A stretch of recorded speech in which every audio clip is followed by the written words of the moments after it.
probably something that we should save for next time.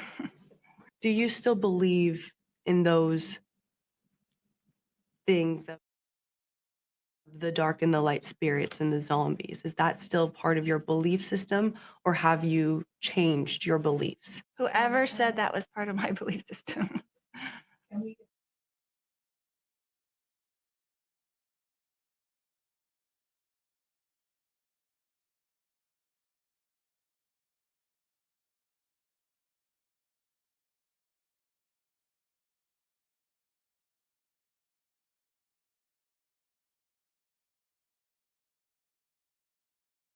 Do you consider you and Chad still together?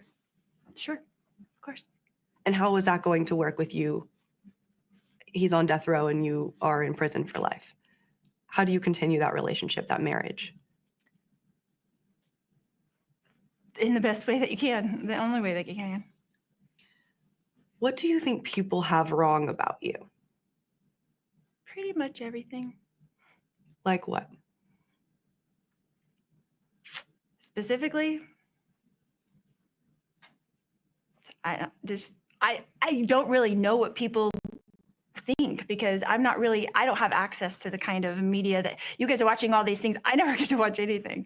So I hear things from different people. I get text messages from people saying, oh, so-and-so said such and such. And I'm like, okay, I don't have access to what the people know. So I kind of can't clear it up, because kind of don't know what it all is. If you could clear something up right now, what would it be?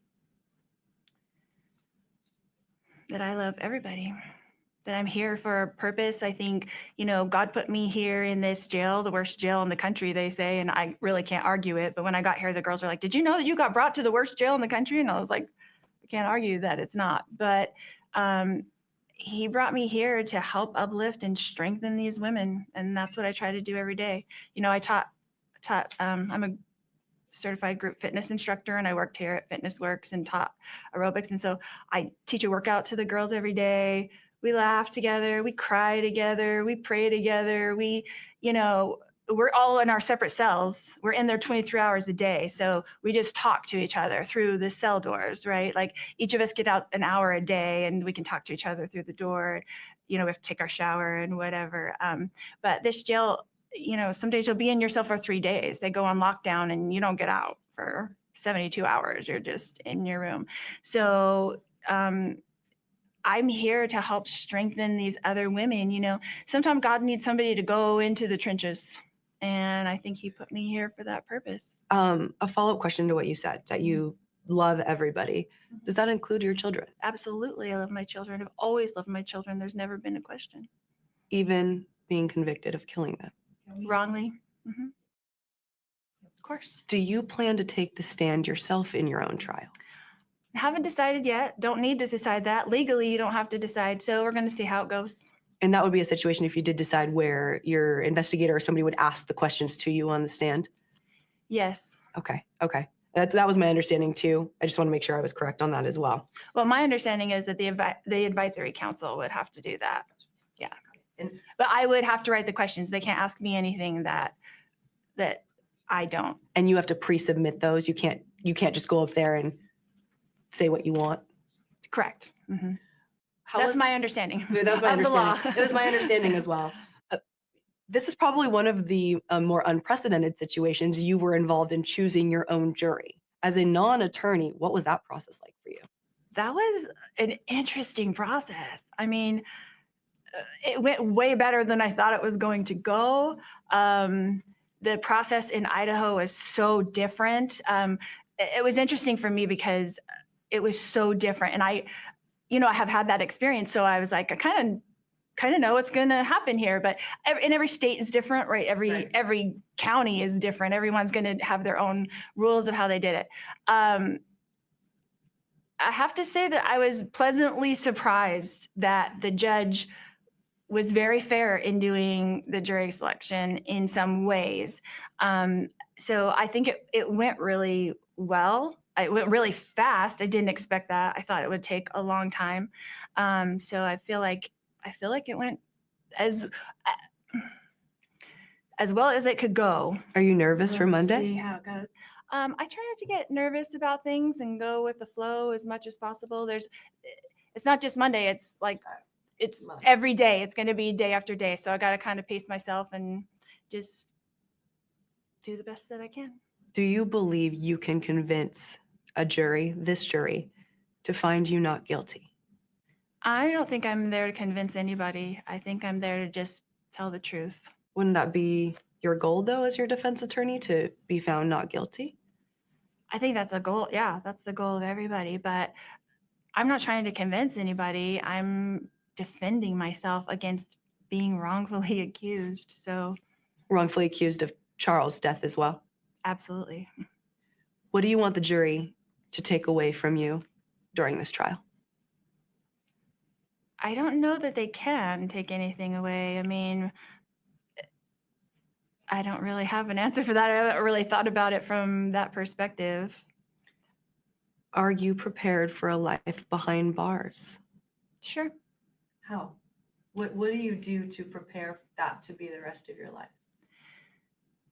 My life is mostly over because I'm 51 years old. Some say I'm you've a got a lot of mother years and a ahead. grandmother and all those things. I've had a wonderful life. I did have a wonderful life for, a long time. So it's just a different life, in my faith, we're called on missions to go do things, and I've had this kind of scenario in my mind that I was like, if, my bishop called me in and said, we have this really hard calling for you.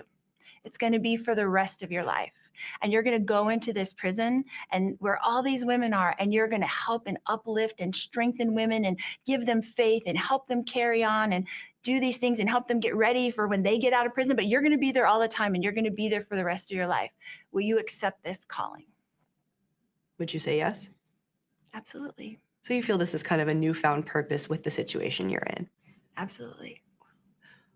What do you want to impress upon people that have followed you in your case for years? Like right now, we've got a few minutes left. I want to know, what should the public know about Lori that they don't know? That I am a Christian person, that I love the Lord and Savior Jesus Christ, and that I'm here on earth to do whatever he needs me to do. I really appreciate your time. Yeah. I will see you in the courtroom on Monday.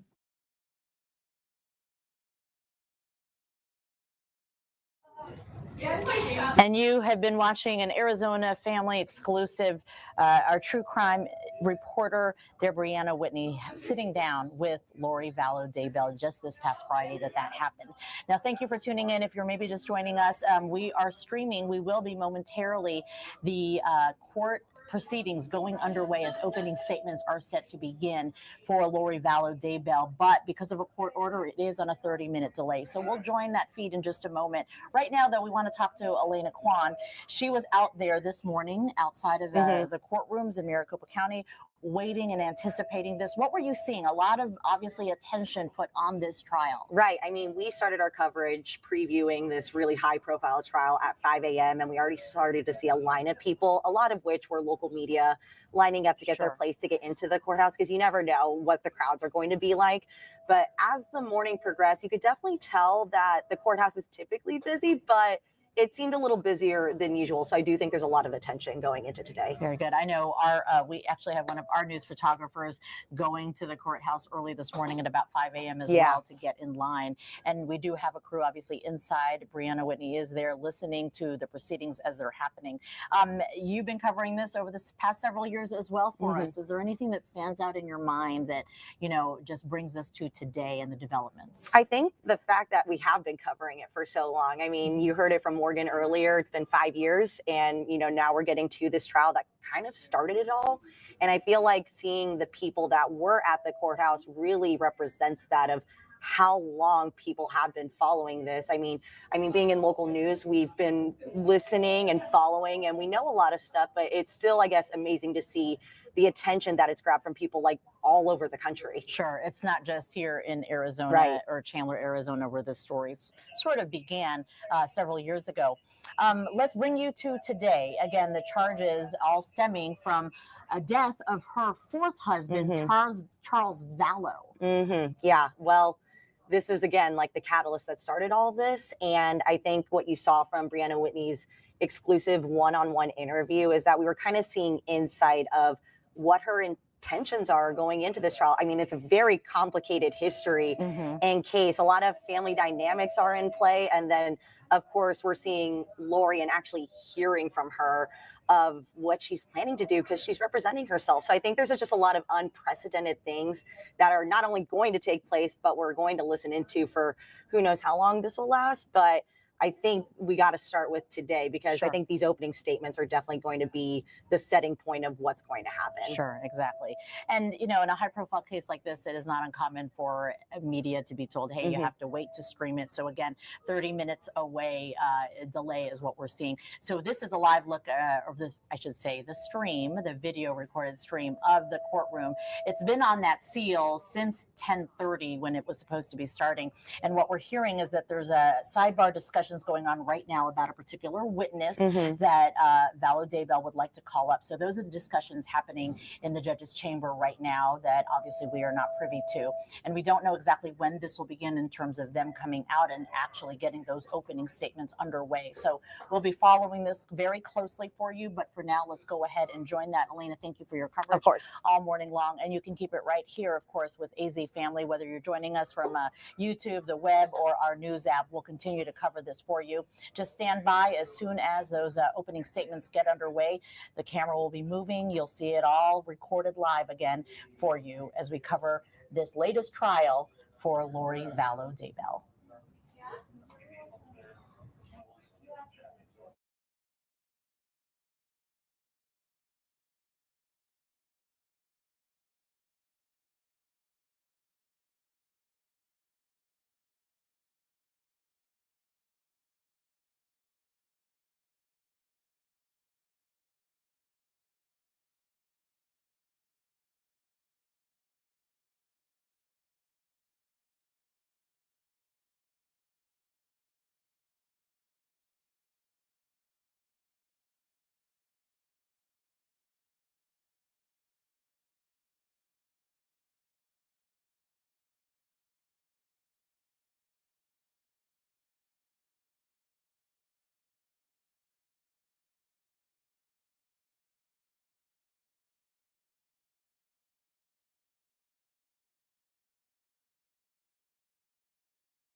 witness who has been sworn in and is answering questions from the witness stand. Therefore, it is important to remember that what is said by both the prosecutor and the defendant in opening statements and later in closing arguments is not evidence. The purpose of an opening statement is to help you prepare for anticipated evidence. The state can proceed. Thank you, Your Honor. Are you going to use, yeah, put a mic over there.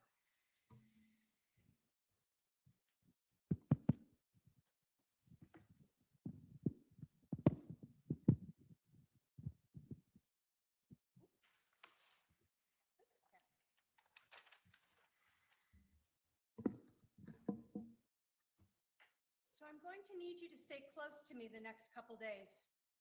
Mel, too. She can't go to Utah. They're planking some kind of intervention, but want Mel out of the way, so I'm left alone. I need to come get the stuff at your house tomorrow and secure it.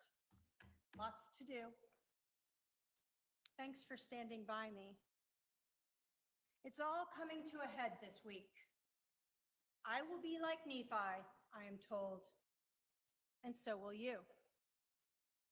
Lori Daybell, the woman seated over here, wrote this to her brother, Alex Cox, on July 9th of 2019, 2 days before they killed Charles Vallow. But to understand why this is so meaningful, why this is relevant, you have to understand the context. So let's talk about it.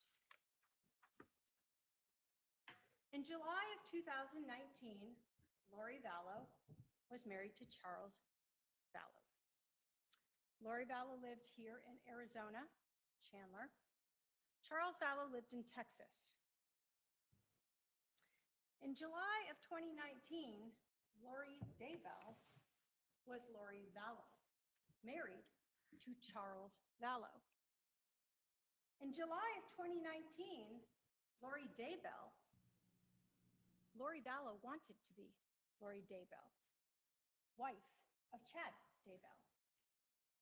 And in July of 2019, Lori Vallow wanted to keep the same lifestyle that she had with Charles. And she could get all of this if Charles was dead. She could marry Chad Daybell and become Lori Daybell. She would get a $1 million life insurance policy from Charles Vallow. She would get Social Security for herself and their son, JJ, as a child of a dead spouse. And all of this would be true if Charles Vallow was dead. So what about Nephi?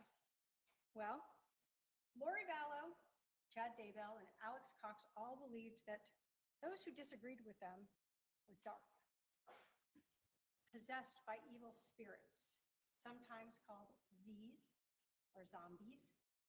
Sometimes they had names for these evil spirits like Ned. Lori, Chad, and Alex used religion, the Church of Jesus Christ of Latter-day Saints, and a story of Nephi, a prophet, who was directed by the Holy Spirit to kill Laban, to obtain brass plates and secure the long-term prosperity of Nephi's descendants. Lori used this religion and the story of Nephi as justification to kill Charles Vallow, just like Nephi killed Laban. On July 9th of 2019, Lori Vallow invoked Nephi when she messaged Alex to provide them with that religious authority to kill Charles. After months of trying to get rid of him, they were finally ready to be like Nephi. So how did this begin? We go back to 2018. Lori Vallow met Chad Daybell. You will learn that in November of 2018, that Chad Daybell came to Arizona for a Preparing the People conference. And he and others stayed at Lori and Chad's house. Charles was actually out of town with JJ. Lori and Chad acted as if there was nothing between them, but nothing could be further from the truth.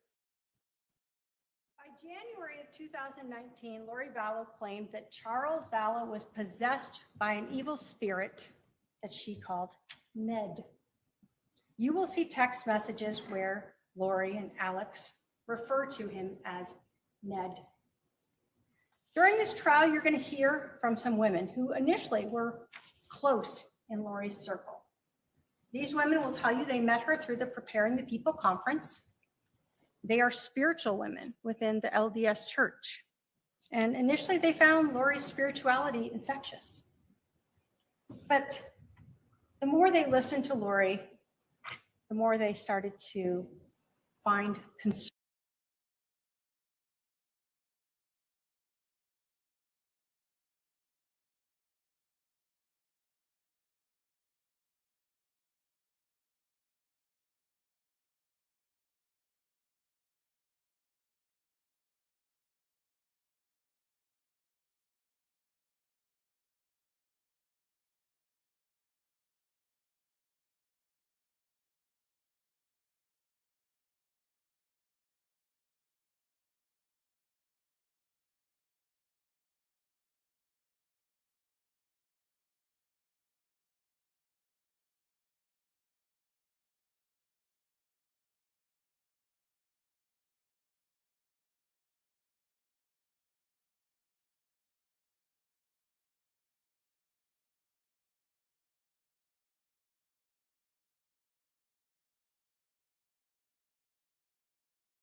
Testified to by a witness who has been sworn in and is answering questions from the witness stand. Therefore, it is important to remember that what is said by both the prosecutor and the defendant in opening statements and later in closing arguments is not evidence. The purpose of an opening statement is to help you prepare for anticipated evidence. The state can proceed. Thank you, Your Honor. Are you going to use, yeah, put a mic over there.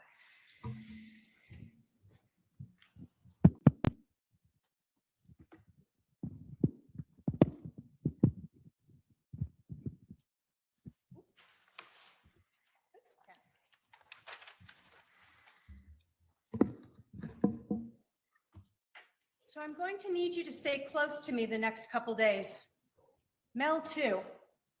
She can't go to Utah.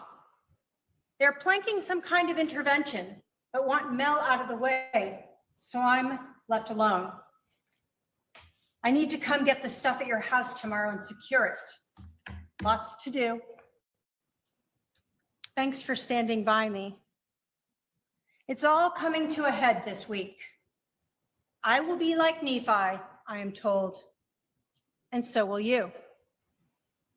Lori Daybell, the woman seated over here, wrote this to her brother, Alex Cox, on July 9th of 2019, 2 days before they killed Charles Vallow. But to understand why this is so meaningful, why this is relevant, you have to understand the context. So let's talk about it. In July of 2019, Lori Vallow was married to Charles Vallow. Lori Vallow lived here in Arizona, Chandler. Charles Vallow lived in Texas. In July of 2019, Lori Daybell was Lori Vallow, married to Charles Vallow. In July of 2019, Lori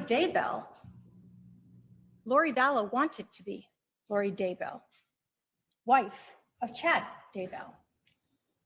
And in July of 2019, Lori Vallow wanted to keep the same lifestyle that she had with Charles. And she could get all of this if Charles was dead. She could marry Chad Daybell and become Lori Daybell. She would get a $1 million life insurance policy from Charles Vallow. She would get Social Security for herself and their son, JJ, as a child of a dead spouse. And all of this would be true if Charles Vallow was dead. So what about Nephi? Well, Lori Vallow, Chad Daybell, and Alex Cox all believed that those who disagreed with them were dark, possessed by evil spirits, sometimes called Z's or zombies. Sometimes they had names for these evil spirits like Ned. Lori, Chad, and Alex used religion, the Church of Jesus Christ of Latter-day Saints, and a story of Nephi, a prophet, who was directed by the Holy Spirit to kill Laban, to obtain brass plates and secure the long-term prosperity of Nephi's descendants. Lori used this religion and the story of Nephi as justification to kill Charles Vallow, just like Nephi killed Laban. On July 9th of 2019, Lori Vallow invoked Nephi when she messaged Alex to provide them with that religious authority to kill Charles. After months of trying to get rid of him, they were finally ready to be like Nephi. So how did this begin? We go back to 2018. Lori Vallow met Chad Daybell. You will learn that in November of 2018, that Chad Daybell came to Arizona for a Preparing the People conference. And he and others stayed at Lori and Chad's house. Charles was actually out of town with JJ. Lori and Chad acted as if there was nothing between them, but nothing could be further from the truth. By January of 2019, Lori Vallow claimed that Charles Vallow was possessed by an evil spirit that she called Ned. You will see text messages where Lori and Alex refer to him as Ned. During this trial, you're going to hear from some women who initially were close in Lori's circle. These women will tell you they met her through the Preparing the People conference. They are spiritual women within the LDS church. And initially they found Lori's spirituality infectious. But the more they listened to Lori, the more they started to find concern with what she was saying. One of them called it red flags. Lori began saying things like she didn't need to repent, that she was beyond that. And you'll hear from these women that that goes against everything that their religion follows. Everyone must repent. You will hear from Serena Sharp that in March of 2019, she attended a girls' weekend with Lori and some other women. They went to the temple, they had lunch, they did volunteer activities, and then Lori asked them to do something a little unusual. She told them that her husband was possessed by an evil spirit, and she referred to that as Ned. She told them that Charles was no longer in his body. She asked them to come together and try to cast out this evil spirit. Serena will tell you that she didn't ask Lori what would happen to Charles if that evil spirit went. She only knew that she had said Charles was already gone. She didn't know if he would come back or his body would just die. Later that month, on March 26th of 2019, Alex Cox texted his sister, Lori Vallow, and said, quote, "Ned is still alive, just confirmed." Lori responded, "It's not Ned. It's a new one. Ned is gone. No one has seen him, right? Just talk to him, question mark." Alex said, "Correct. Charles' body is alive." "What did you learn, question mark?" And Lori responded, "A lot. Still working on it. We'll call you later."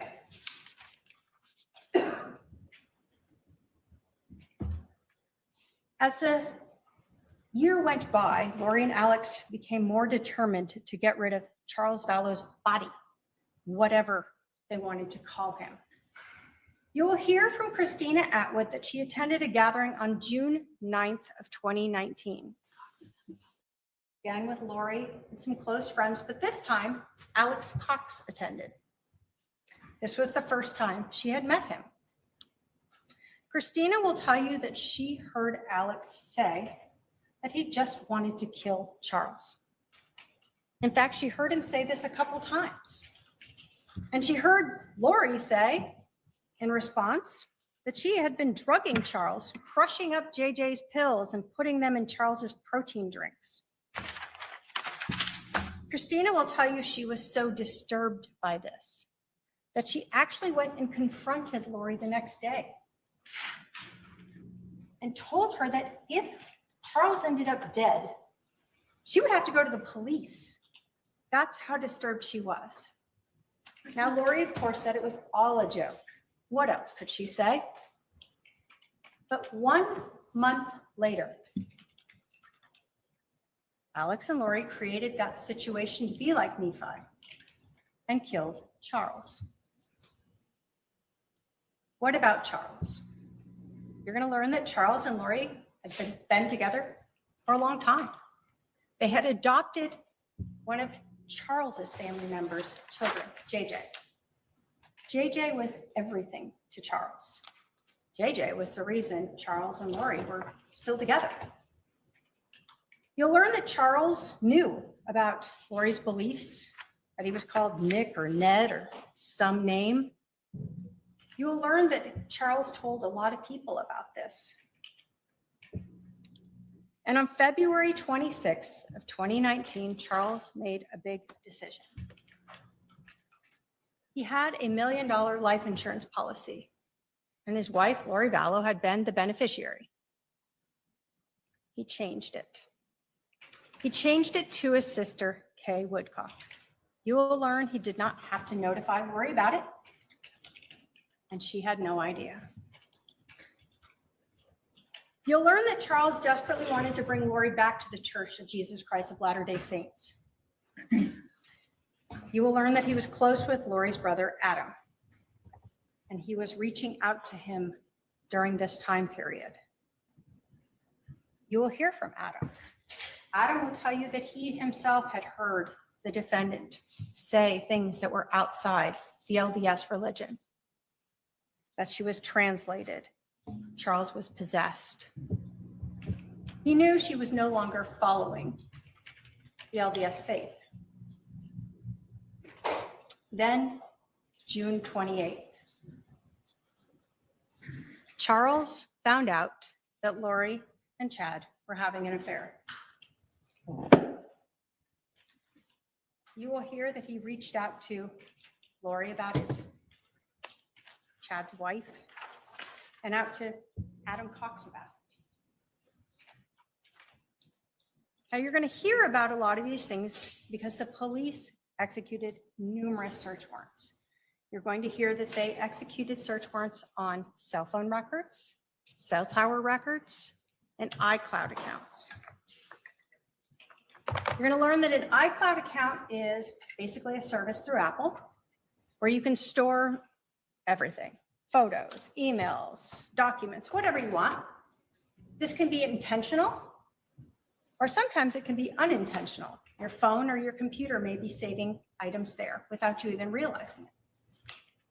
You'll learn that for years, Lori Vallow had an iCloud account that was loriforstyle@icloud.com. But after Charles learned about Chad Daybell on that June 28th, she created a new iCloud account, lollytime@icloud account.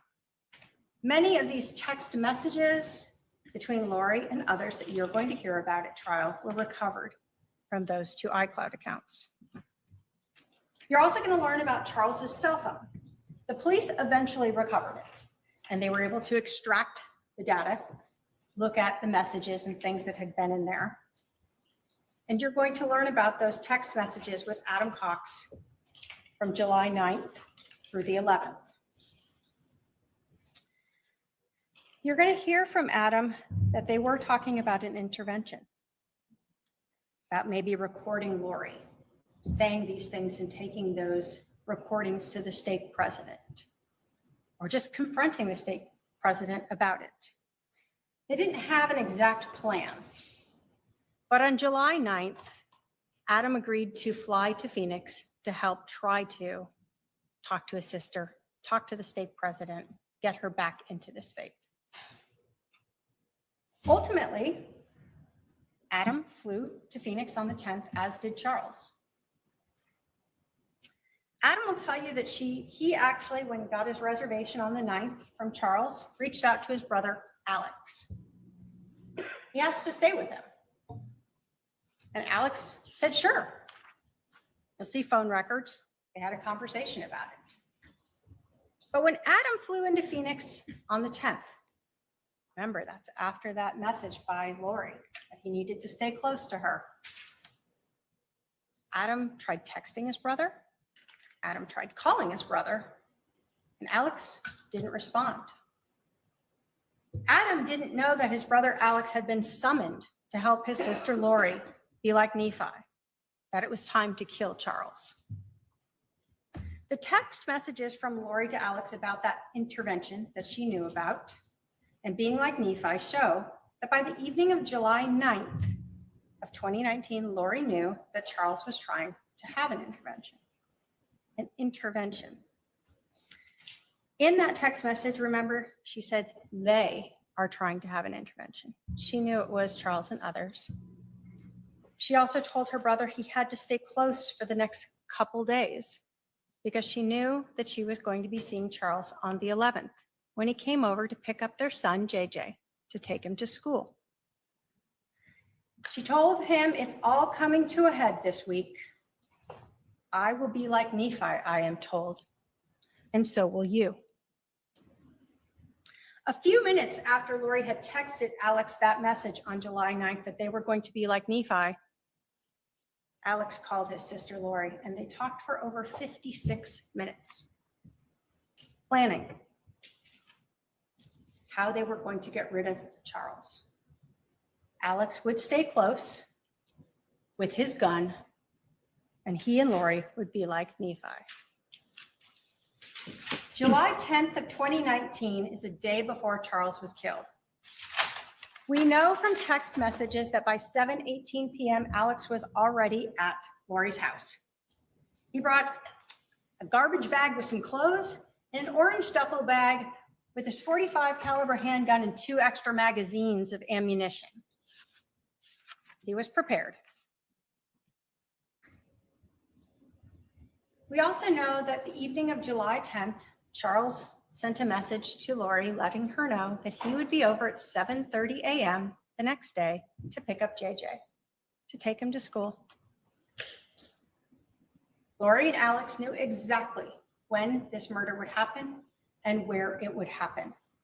They just had to make sure that Charles stayed in the house. You'll hear that on the evening of July 10th, Charles spent his last night alive on a date. He had been on several dating apps and appeared to be moving on. You will hear from his date, Nancy Jo, that she and Charles had met on an LDS dating site a few days before. You will hear that she had talked to him and texted him for hours. Sometimes they would talk for 3 hours on the phone. Nancy Jo will tell you that Charles told her about everything of his relationship, his wife's beliefs, everything that was going on. And he had told her about this change to the beneficiary of his life insurance.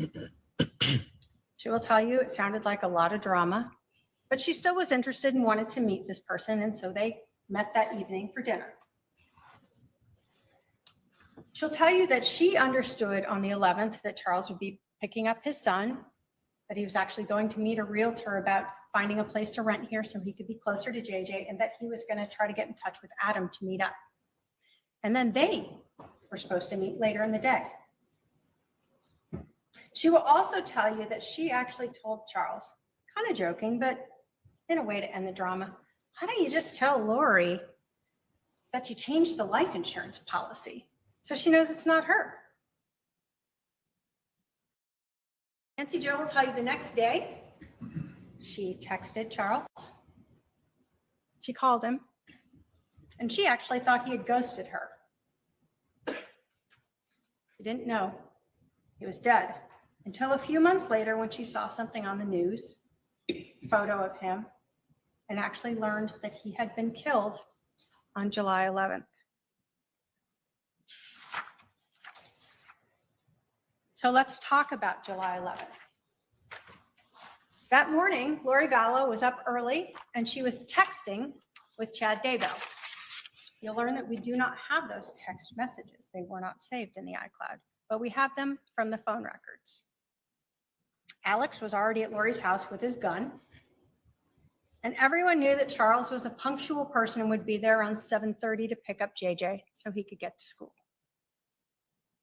You're going to learn that, like many people, Charles had left his GPS data locating service on his phone. So that means when his phone is moving around, it was constantly documenting with GPS the location of the phone. During this trial, you're actually going to see this data mapped out.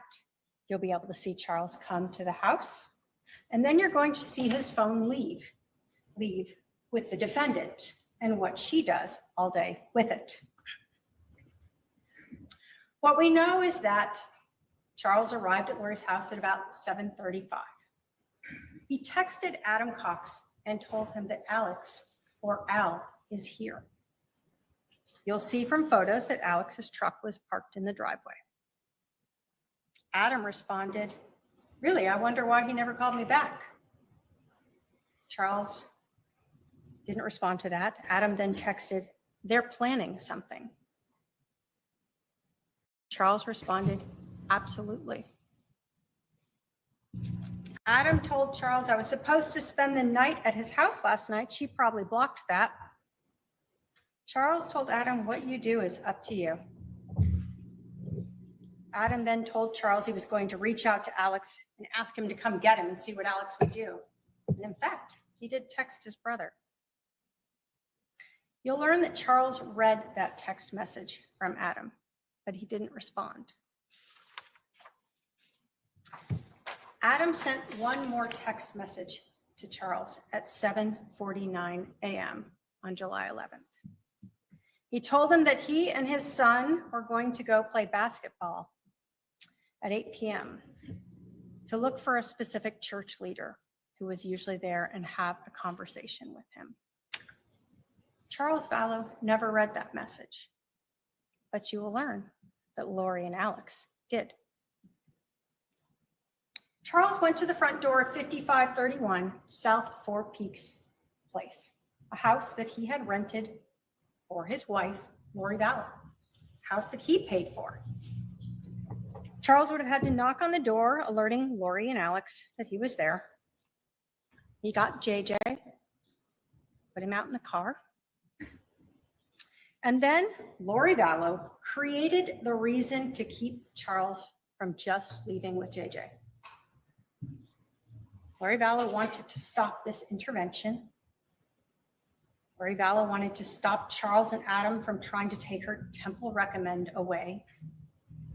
Lori Vallow, who wanted to be Lori Daybell, and Lori Vallow, who wanted Charles's money. So Lori took Charles's cell phone, and she refused to give it back. Lori Vallow, or Lori Daybell, whatever name you want to call her by, is why Charles didn't just leave with JJ that morning. Lori Vallow is why Alex was able to shoot Charles. Lori Vallow is why Charles is dead.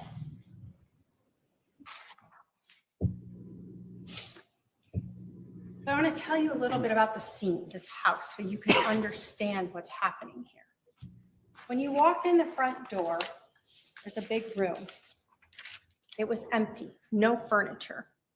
There were mirrors on 2 of the walls, windows on a 3rd wall, and the 4th wall had doorways going into the kitchen and a hallway off to the bedrooms.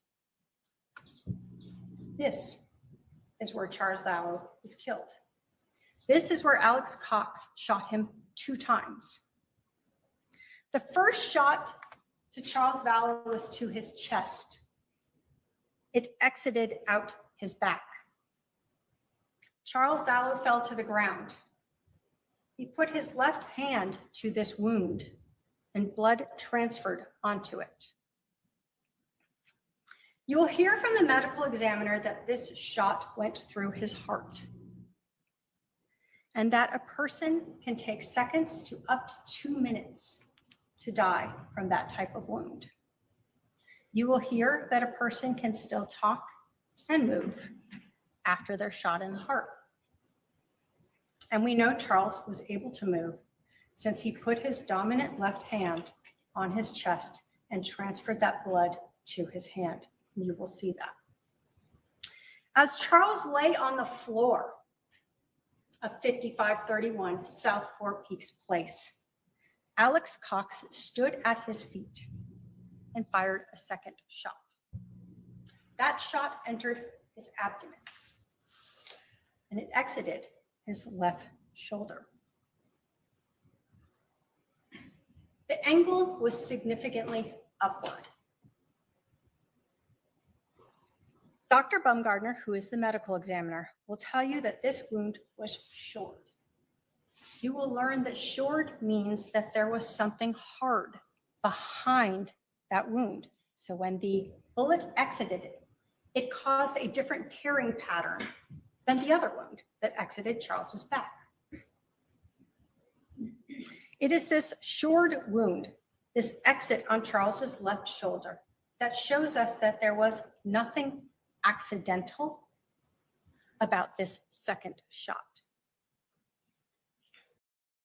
You will learn from the cell phone that at 7:49, Lori left Charles's house, or left her house with Charles's cell phone, his wallet, his rental car, and JJ and Tylee.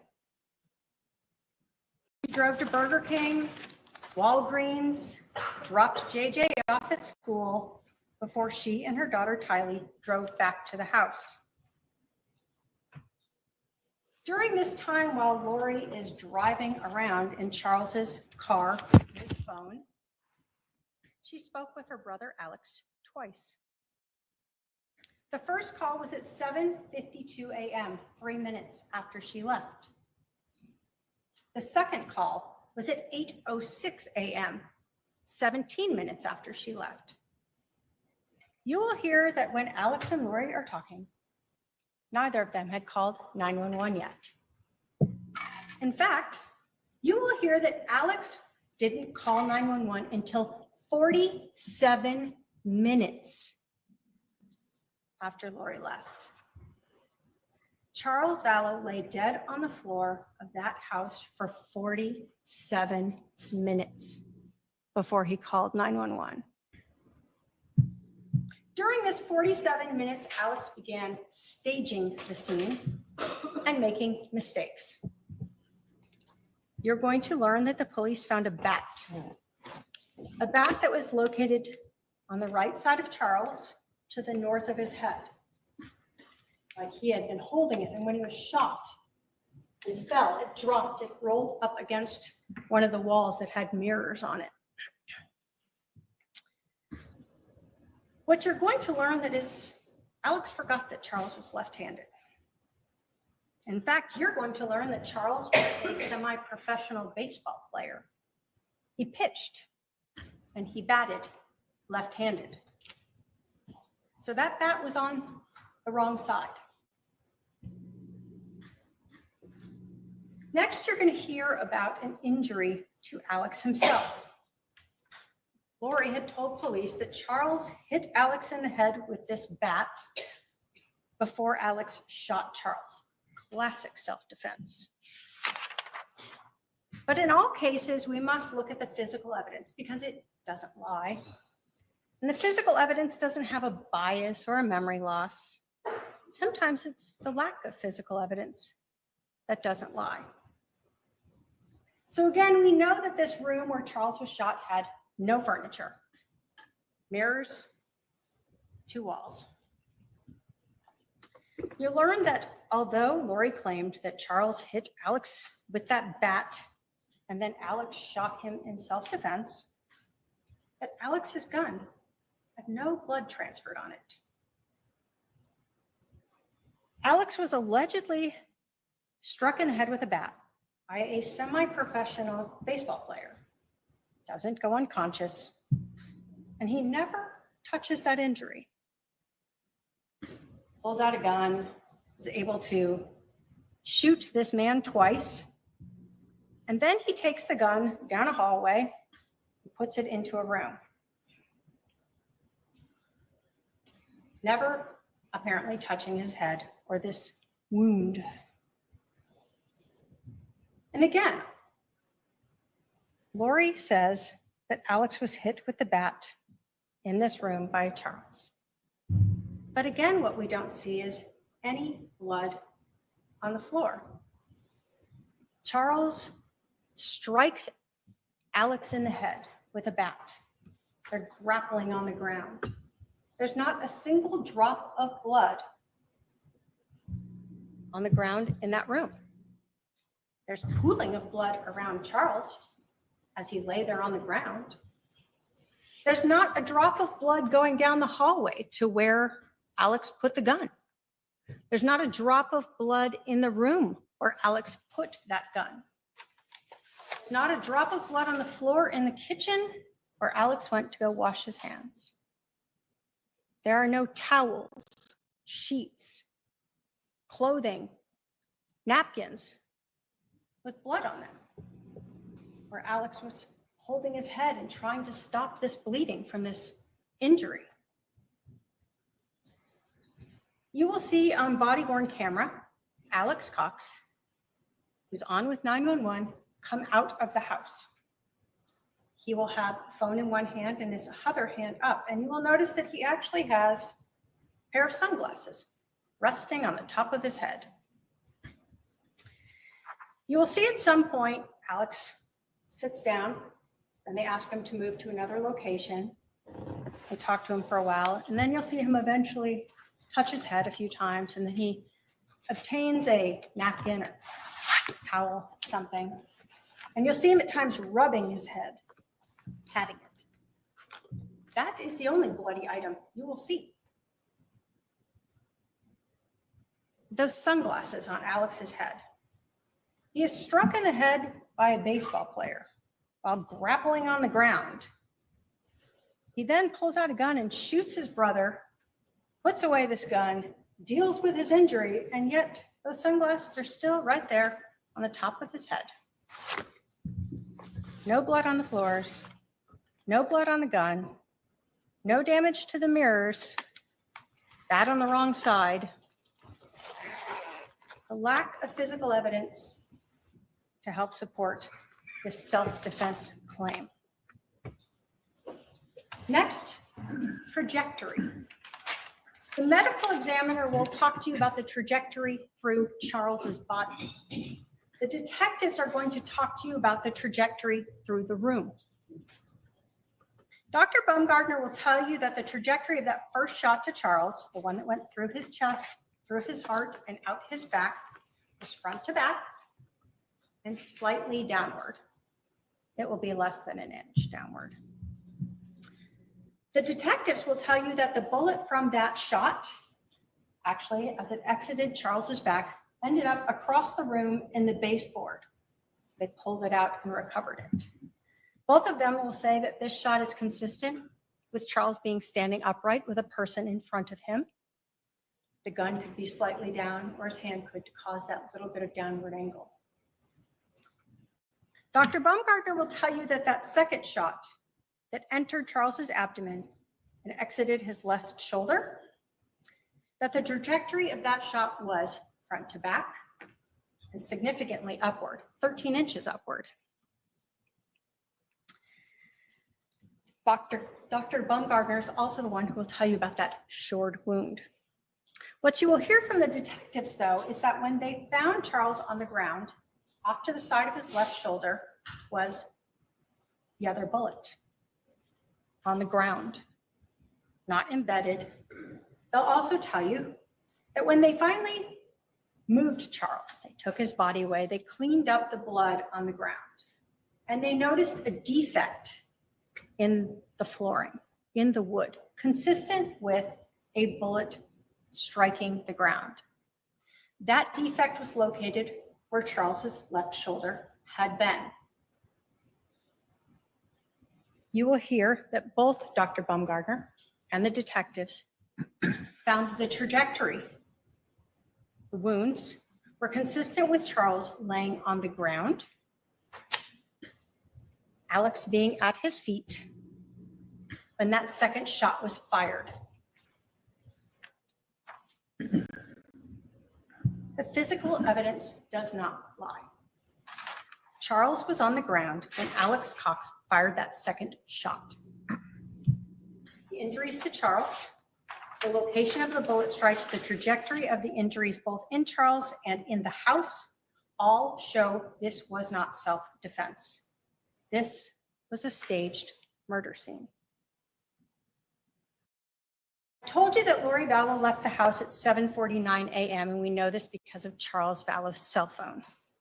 The 911 call was placed at 8:36 a.m., 47 minutes later. The police arrived at 5531 South Four Peaks Place at about 8:41 a.m. Lori Vallow and her daughter Tylee returned to the house at 8:48 a.m. When the police first contacted Lori Vallow, they thought she had no idea that her husband was dead, that he'd been shot and killed. Initially, you will see body cam footage of an officer going up and just getting her information. Lori doesn't ask, why are all these police here? Why is there a fire truck here? Why is my brother sitting on the ground over there? Or is he okay? Instead, she comments about her neighbors. You'll learn that the police then pulled her aside to do what they call a death notification, to let her know that her husband was dead. Only to their surprise, she told them she knew she was there. So at this point, the police knew they needed to take her to the police station and question her. You'll learn that Lori Vallow was interviewed by the police. She was treated very kindly. The police asked her what happened. Lori Vallow told the police that she took Charles's cell phone. She admitted that she was the reason that Charles didn't just leave and take JJ to school. She told police in no uncertain terms that Charles was demanding his phone back, and she refused to give it back. She told the police that even as Charles screamed at her for his phone, she walked away from him, wouldn't give it to him. No matter what happened or what Charles said or did, she would not give his phone back to him. Lori told police that her daughter Tylee came out of the room during this screaming with a bat, that Charles took it away from Tylee and Tylee fell on the ground, and she told Tylee to go out to the car with JJ. She still didn't return the phone.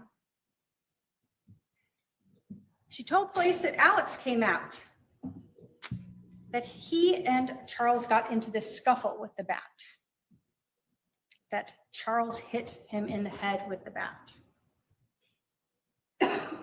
She still didn't give Charles back the phone. What she did instead was take his phone and go around that wall into the kitchen. Left the situation. Time to let brother Alex be Nephi. While she's in the kitchen, she said she heard the gunshot, came out, saw Charles on the ground and her brother standing at Charles's feet. Then she told the police she left.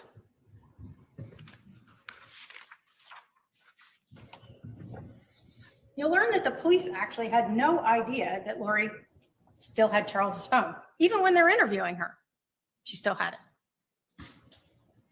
Police are processing the house, looking for it. Where is it? I can't find it. Later in the afternoon, you'll hear that the police actually called Lori and Alex and asked them to come back to the scene. And when Lori arrived, they told her they couldn't find Charles's phone. And she told the detective that she found the phone in the car. Found it in the car. She gave Charles's phone to Detective Enclan and then provided her with Charles's PIN number to get into the phone. You'll learn that after those interviews in the morning, Lori and Alex went back to Alex's house and Santan. And there they went through Charles's phone. You'll learn that Alex actually took photos of some of the messages between Charles and Adam, including Adam's flight reservations.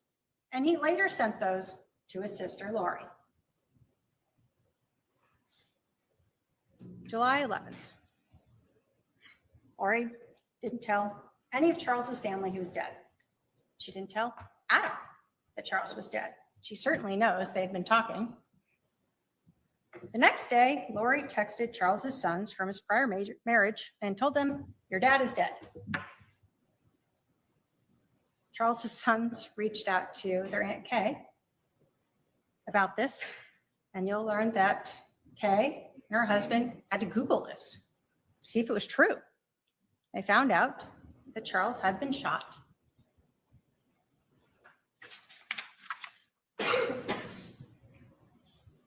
So what about the money? That life insurance policy. Charles Vallow had $1 million life insurance policy. When he got it, his wife, Lori Vallow, was the beneficiary. We know that Charles died on a Thursday, July 11th. That next Monday, July 15th, Lori Vallow called Banner Life Insurance. The call was recorded and you will hear it. She told the agent that Charles had been accidentally shot. It was an accident. And that she was the beneficiary. Both of those statements are not correct. There was nothing accidental about that shooting, and she was not the beneficiary. 3 days later, on July 18th, Lori Vallow learned that she was not the beneficiary. Banner Life Insurance could not and would not tell her who Charles had changed it to. But Lori was angry about it. And you're going to learn that on July 18th of 2019, there's another very important text message in this case. The first one on July 9th between Lori and Alex when they discussed being like Nephi. And on July 18th, 7 days after Lori and Alex killed Charles and Lori learned she is not getting $1 million life insurance policy, she sends a message to Chad Daybell.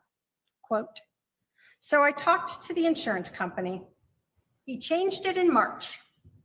So it was probably Ned before we got rid of him. You can't tell me who, of course, but it's done. I'll still get $4,000 a month from SS." In this text message, Lori tells Chad that it was probably Ned, that evil spirit inhabiting Charles's body, that changed the life insurance policy before they got rid of him, before they killed him. After Lori found out that she was not the beneficiary, she was so angry that she actually went through Charles's laptop, found the beneficiary change form, sent photos of that to Chad. She also confronted Kay about it. The $1 million she had expected to get was gone. But as Lori told Chad on the 18th, she was still going to get money from the death of Charles. Lori knew already that a month before going to see Social Security, how much money she would get for JJ and for herself as a caregiver as a result of Charles being killed. $4,000 a month. Ladies and gentlemen, the evidence in this case is going to show you that Lori Vallow, Daybell, conspired with her brother, Alex Cox, to kill her husband, Charles Vallow. When Charles let Lori know he was coming into town, she quickly got the pieces into place. Alex came to her house with a gun. Lori created the way to keep Charles inside the house so that Alex and she could be like Nephi, to kill Charles Vallow to better at least her life so she could be with Chad and she could live off that life insurance policy. As we go through this trial, you will see photos of Charles's injury, photos of the crime scene, and hear testimony that will prove that this was not self-defense. As we go through this trial, you'll be provided with phone calls, emails, text messages, and hear testimony that lays out the motive for this murder? Money and Chad Daybell.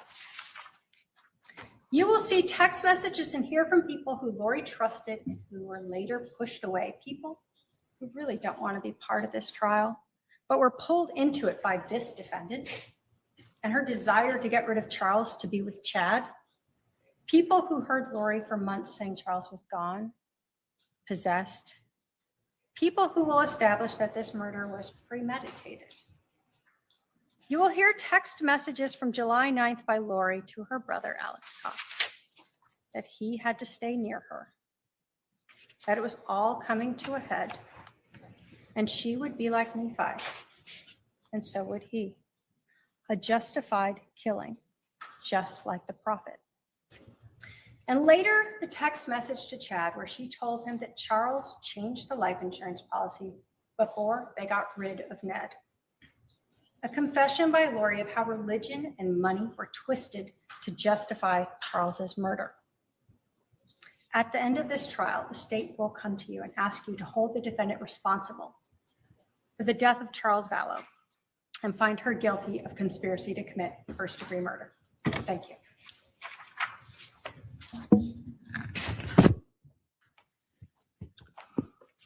All right. Will the defendant be giving an opening statement?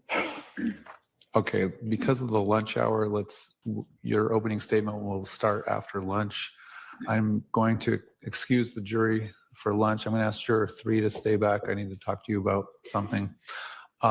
Please remember the admonition, jurors. We'll see you. Let's start. Everyone be back in the jury room about 1:20 p.m. and we'll resume at 1:30. Thank you. All rise for the jury.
seat? Yeah. Can I put this paper on here? Or will it be kind of on the? Totally fine. Is that okay? Yeah. I don't know if you'd be like be on camera. My handwriting's really No, you're sloppy. good. I've been so curious to talk to you for a long time. First and foremost, I want to ask you, why did you decide to represent yourself at this trial? There's lots of reasons. Obviously, being pro per is not an easy job. I'm not an attorney. I don't have training to be an attorney. There's something that I figured out when I got to this jail. You know, this experience has been 5 years running, okay? I went through a whole trial, you know, before in my other state, and then I was brought here to Arizona to face some more serious charges. And I came here with the intention of having a speedy trial, right? I wanted to, these charges came first, right? So they're like 5 years old. So I, you know, first talked to the attorneys. I was like, you know, they've had 5 years, you know, the prosecutors to put their case together, and I really want to go to trial. Like, we need to go. So I'm in a max pod, you know, with the max women, and there's about 8 women in my pod facing death penalty. And, you know, I was facing the death penalty in Idaho. I was the only one in that jail because it's a very small town and a small jail. But here, these women have been waiting for their trials for 5, 6, 7, 8 years to go to trial in a jail. Okay. And then during this experience, you know, I've been in 4 different facilities during this experience, right? Because I've been shuffled all over the country, right? Came from Hawaii to Idaho to Boise, back and forth. So I've experienced 5 different facilities now. This is the 5th facility I've been in, and it is the worst. What exactly about the conditions bothers you the most? Because, you know, everyone's going to say, what did you expect? You've been convicted of multiple murders. So what were you expecting in this jail? Well, the people that are in this jail haven't been convicted of anything, that are in the same exact situation as I am. They're innocent. They're innocent right now, and they've been here for 5, 6, 7, 8 years eating slop. Every day, the same thing, every single day, not going out in the sunshine, not having proper medical care, not having proper dental. If something goes wrong with your teeth, you know what the dentist will do from jail? They pull your tooth out. That's it. So you're fighting for the other inmates here who are waiting for their time in court. This is what I found out. Arizona, different from other states, and I only know the 2 states because I've only dealt with 2 judicial systems, right? Has no intention of giving anybody a speedy trial, even though it's your constitutional federal right. Okay? So what I am fighting for these women, I'm fighting for these women and trying to set a precedence here that you can't just leave these women in jail for years, because the conditions at the prison, if you do get convicted, are a million times better than they are at the jail. Jails are not designed. They're not all over the country. Jails are not designed to let you stay long term. The average person in jail goes 3 months. You're in there for 8 years. You've had teeth pulled out all over. You don't have any kind of thing that you need here. So I talked to my attorneys and said, I need to go. And they said, we can't do it because I agreed with them, right? Because I said, from their professional stand, they want to go to court prepared, right? Of course. I'm a hairstylist. I used to charge tons and tons of money in Austin, Texas to do hair. So I'm not going to charge someone $400 to do their hair and let them walk out the door and not let it look good, because that's my reputation. So I talked to my attorneys. I said, I understand where you're coming from. I understand 100%. I don't want to put you in the position where you're saying, I can't do a good job for you. I can't do this for you in this amount of time. But I've been working on my case for 5 years. So I know my case better than an attorney can learn it in 2 years. But here's the thing. When you waive your speedy trial, then they can keep you here as long as they want. There are intelligent, strong, beautiful women in here that have been here for 8 years because of family tragedies. It's the same like my case. A family tragedy, not a crime. A family tragedy. And they're waiting and they're facing the death penalty for a family tragedy. I know these women. I talk to them every day. I try to uplift, strengthen, and help women in this jail. And I think that's the purpose why I'm here. Can you define family tragedy for me? Yeah. Obviously, you were convicted of killing your kids. Where does that Wrongly disconnect? convicted. You believe wrongly convicted. Absolutely 100%. So then how do you address that? You were convicted of it. They're not here. So what happened? Okay. Can we cut for just a second?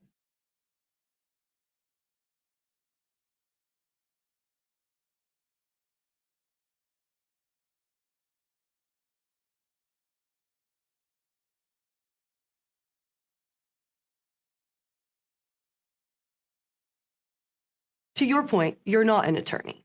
Correct. You know your case, but you're not an attorney. Correct. How do you expect this is going to work for you next week and in these months to come, acting as your own lawyer? I have help. I have a wonderful team that I got to hire, which is great. I have my paralegal. That's wonderful. I have my investigator. I have my advisory counsel that helps me. I'm just going to do the best that I can. That's all I can do. I'm trying to help the women here. Like, something that happens in Arizona that didn't happen in Idaho, something that's different, is there they really respect your right to a speedy trial. And so I wouldn't waive my speedy trial, and they finally pushed it to trial. It does, the judge does go over, and they, for any reason, they can move your speedy trial out, right? But here, the first time you go to court here, if your attorney stands up for you and says, oh, we're going to need more time because you were supposed to go in 4 months, right? You have a certain amount of time and you're supposed to go in 150 days.